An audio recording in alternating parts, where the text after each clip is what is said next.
Hello friends, welcome to our channel. हमारी आज की वीडियो का टॉपिक है भारतीय संविधान और लोकतंत्र पर निबंध।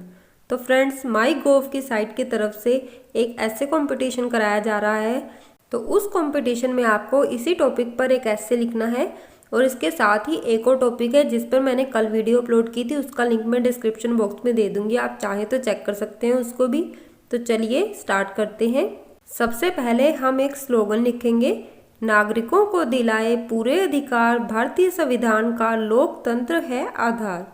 प्रस्तावना, किसी भी देश का संविधान उस देश के नागरिकों के अधिकारों की रक्षा करता है, अतः यह कहना गलत नहीं होगा कि संविधान देश की आत्मा होता है। भारतीय संविधान भारत का सर्वोच्च विधान है जो संविधान सभा द्वारा 26 नवंबर 1949 को पारित हुआ तथा 26 जनवरी 1950 से संपूर्ण देश में लागू हुआ। यह विश्व का सबसे लंबा लिखित संविधान है। भारतीय संविधान की प्रस्तावना के अनुसार भारत एक संप्रभुता संपन्न समाजवादी पंथनिरपेक्ष लोकतांत्रिक गणराज्य है। लोकतंत्र वो शासन तंत्र होता है जहां वास्तव में सामान्य जनता या उसके बहुमत की इच्छा से शासन चलता है। भारत स्वयं एक लोकतांत्रिक गणराज्य है। संविधान और लोकतंत्र का वास्तविक अर्थ।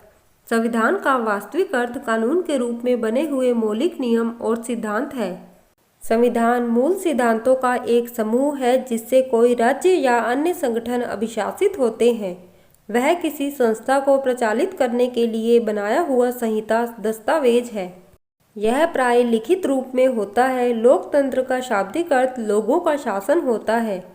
लोकतंत्र का अर्थ है एक ऐसी जीवन पद्धति जिसमें स्वतंत्रता, समता और बंधुता समाज जीवन के मूल सिद्धांत होते हैं। डॉक्टर भीमराव अंबेडकर। भारतीय संविधान और लोकतंत्र। भारतीय संविधान और लोकतंत्र दोनों ही देश के लिए बहुत महत्वपूर्ण हैं। देश के महान लोकतंत्र को सुरक्षित रखने में हमारे महान भारतीय संविधान की सर्वाधिक महत्वपूर्ण भूमिका है। संविधान हमारे लोकतंत्र की आत्मा है। विश्व के सबसे बड़े लोकतंत्र को एकता के सूत्र में बांधने वाला हमारा संविधान विस्तृत, विराट और अपने आप में अनोखा है। संविधान के महत्व का अनुमान हम इस बात से भी लगा सकते हैं कि देश के सर्वोच्च पद चाहे विधायिका में हो, कार्यपालिका में अथवा न्यायपालिका में, सभी संविधान की ओर से दी गई शक्तियों एवं दायित्वों के अनुसार ही कार्य करते हैं। हमारा संविधान संघात्मक भी है और एकात्मक भी। संविधान सभी को अवसर एवं जीवन की समानता का अधिकार देता है। संविधान में हमारे संविधान निर्माताओं की दूरदृष्टि का समावेश है। संविधान हमें हमारे मूल अधिकार देता है, लेकिन इसके साथ ही संविधान हमें हमारे कर्तव्यों की शिक्षा भी देता है। हमारे संविधान में निहित समाजवादी व्यवस्था हमें यह विश्वास दिलाती है कि राज्य के सभी आर्थिक, भौतिक या अभौतिक संसाधनों पर अंतिम रूप से राज्य का अधिकार होगा। यह किसी एक व्यक्ति के हाथ में केंद्रित नहीं होगा। इसी प्रकार संविधान की पंथ अथवा धर्मनिरपेक्षता हमें यह बताती है कि राज्य का कोई अपना धर्म नहीं होगा, सभी धर्मों का समान आदर किया जाएगा। यह भावना लोकतांत्रिक सत्ता को निरंकुशवादी होने से बचाती है।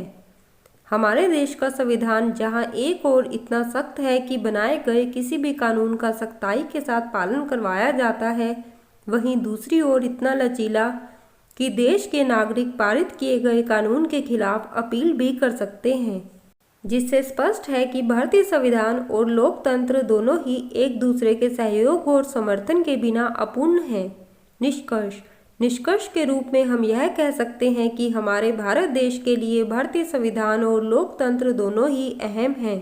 भारतीय संविधान के बिना लोकतंत्र अधूरा प्रतीत होता है।